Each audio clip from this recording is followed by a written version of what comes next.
It was just another sunny afternoon at the local shooting range, a place where regulars came to show off their skills, share tips, and maybe even brag a little.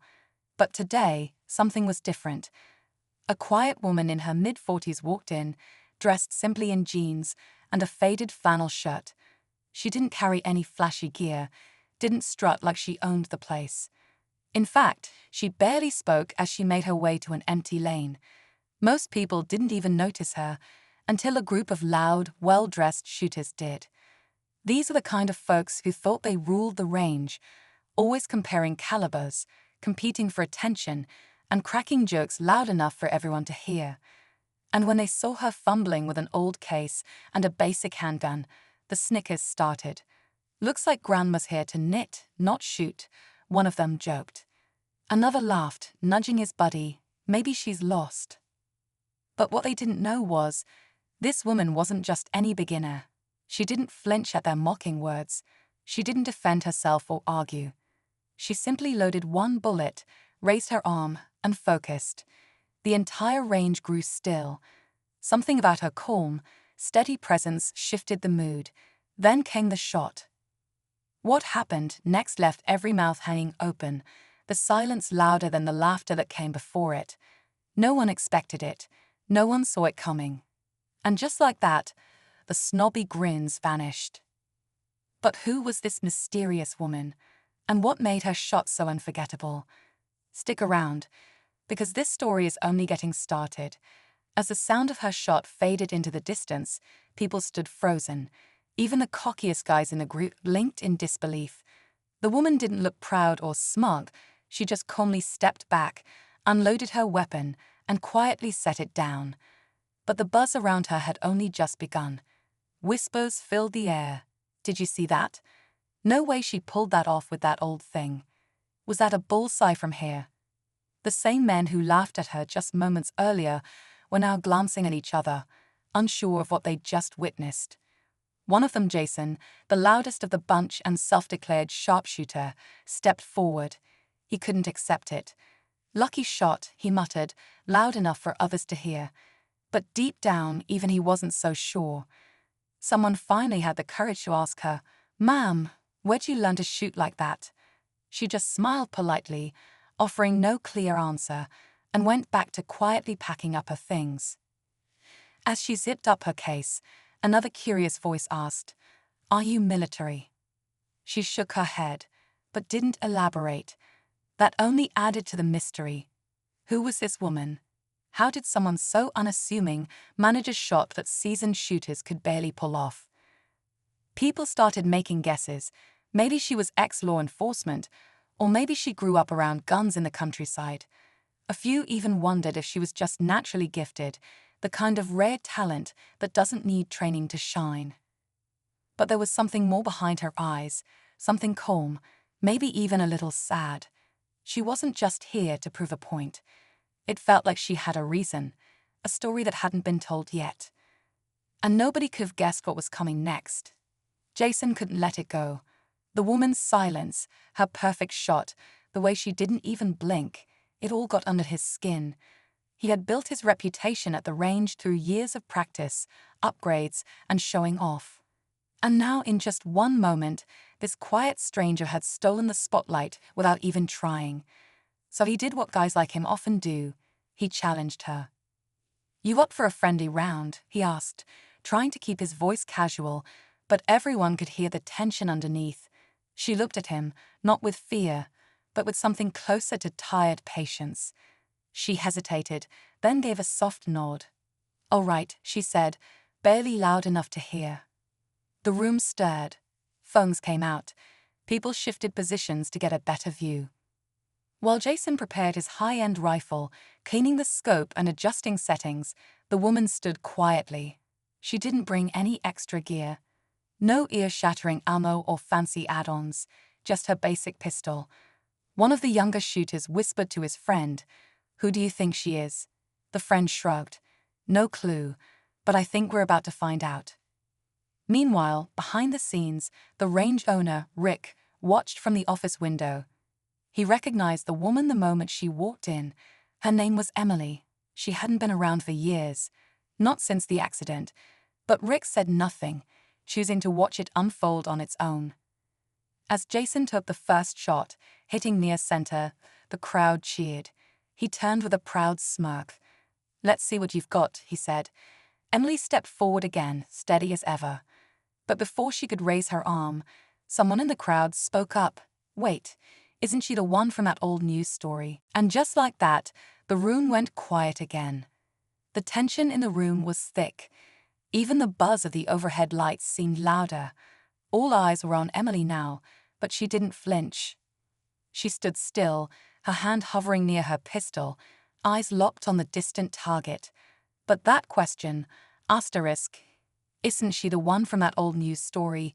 asterisk, hung heavy in the air. People started whispering. Someone pulled out their phone, searching fast. A few steps back, a man squinted at the screen. "It asterisk is asterisk her, Emily Carter. She was involved in that hostage situation years ago." More heads turned. Some remembered, some were just now learning. A woman had stopped a dangerous criminal during an armed standoff at a gas station.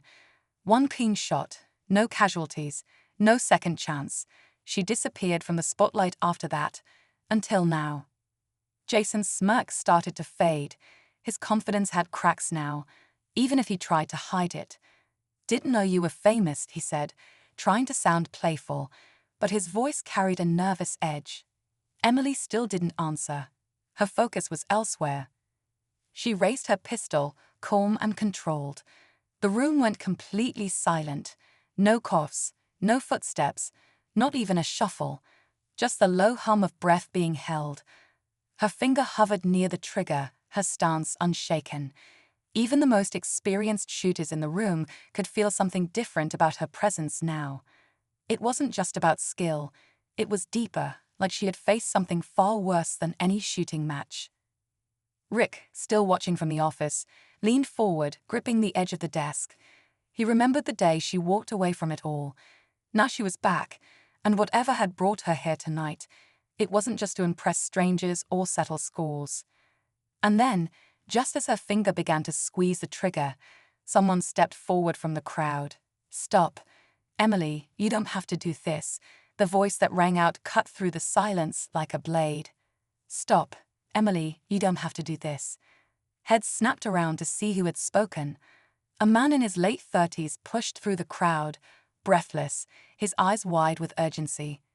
Emily lowered the pistol slightly, not out of fear, but recognition. Her face changed, still calm, but now clouded with something deeper. Pain, maybe regret. It was Mark. Few people at the range knew him, but those who did knew he didn't usually speak much. Turns out he knew more about Emily than anyone there. They hadn't seen each other in years.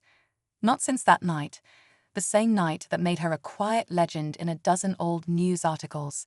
He had been there during the hostage standoff, not as a bystander, not as law enforcement, but as one of the people she saved, and he never forgot what it cost her. "You're not here for target practice," he said, stepping closer, his voice low but firm. "You're chasing something, or someone." The crowd was frozen, the challenge with Jason now long forgotten. Even he stood back, suddenly feeling like a bystander in a story much bigger than him. Emily didn't deny it. Her silence said enough. Mark turned to the rest of the range. She didn't come here to prove a point. She came here because she heard he might be back. That name didn't have to be said, but the hint dropped like a stone in still water. Whispers stirred again. The man from the past. The one who got away. Rick, still watching from behind the glass, looked pale now. He reached for his phone, muttering, "I thought he was locked up."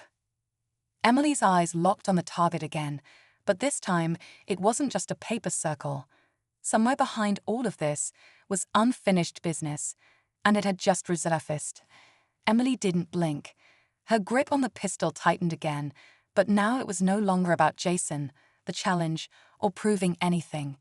It was about the name that hadn't been spoken, Dale Monroe, the man behind the gas station standoff, the one she thought she'd ended that night. the one who had vanished before the police arrived, leaving everyone to believe he died in the chaos. Only she had always known something didn't feel finished. Mark stepped closer, lowering his voice. "He's here, isn't he? You followed him." Emily gave a small nod, eyes still forward. "He's been off the radar for years," she whispered. "Until last week, someone matching his description showed up near the edge of town, asking about the range." The realization hit Rick like a punch to the chest. He'd seen a new guy sign in under a fake name just days ago. Quiet, average-looking, wore a ball cap low over his face. No one thought twice. But now pieces were clicking. He ran to the back room and pulled up the security feed. There he was, Lane 7, still on the property. Emily didn't wait for confirmation. She holstered her weapon, turned, and walked with purpose. The crowd moved aside, no one daring to stop her. Mark and Rick followed, the tension growing with every step. Lane 7 sat quiet at the far end of the range. A man stood there, adjusting his aim, calm as ever. When Emily stepped into view, he turned. It was him. For a moment, neither moved. Then Dale's smile crept in, slow and cold. "Took you long enough." But just as Rick reached for his phone to call the police, another gun fired. Not Emily's. Dale dropped to his knees, stunned, then collapsed. From behind, Jason lowered his rifle, hands shaking. I saw him reach for something," he stammered. Emily turned to him, stunned. Jason, the arrogant shooter, had just saved her life. But as the sirens echoed in the distance, Emily's eyes drifted back to Dale's body, and the small slip of paper falling from his jacket. A name, an address. He wasn't working alone. The sirens grew louder, flashing lights cutting through the afternoon haze as officers rushed onto the range. Paramedics confirmed Dale Monroe was gone, this time for real. Emily stood still, watching them zip the body into a bag, her expression unreadable. After all these years, it was over, or at least this part was. But the paper in her hand said otherwise. She unfolded it slowly, a name she didn't recognize. An address just 2 towns over. Below it, a short message, phase 2, await contact. Her grip tightened. Dale hadn't been acting alone. Whatever he was planning, there was more behind it. Jason stood a few steps away, still processing what had just happened. His hands were steady now, but his face was pale. Emily walked over and looked him in the eye. "You saved my life," she said quietly. He nodded, but didn't speak. The cocky arrogance was gone, replaced with something new.